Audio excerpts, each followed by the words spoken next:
Some of New York's top black leaders gathered for a closed-door conversation about public safety in the city.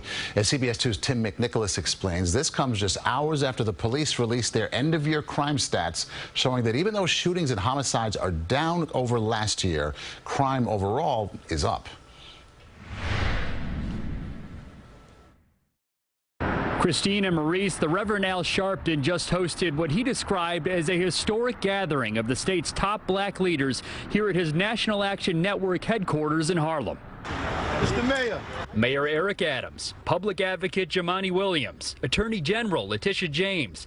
Those are just a few of the elected leaders who attended this 90-minute meeting with the Reverend Al Sharpton. 23 is going to be the year that we show how to govern and deal with public safety from people that have been the disproportionate victims of both those criminal justice reforms that are needed and those violent crimes. Cameras were only allowed into the private meeting for a brief period before this news conference, where Attorney General James would not go into specifics on the issues discussed. We will discuss them in private. We will come forth with a plan. We will map out where the issues are, and we will join together as one.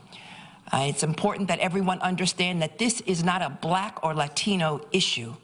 This is an issue that affects all New Yorkers. Sharpton hosted the meeting just hours after the NYPD released its year-end crime statistics, showing a rise in overall crime compared to last year. Shootings and homicides are down from last year, but they're still up compared to pre-pandemic levels. We have to get to the root causes of what's causing the crime in the first place. We have to talk about those difficult things like poverty and housing and education and lack of jobs. And 150 people younger than 18 were shot, a number that's more than doubled since 2019. One of those victims, 17-year-old Raylyn Cameron, whose grandmother and aunt are still mourning her death months later. It's like the new norm. Families grieve now.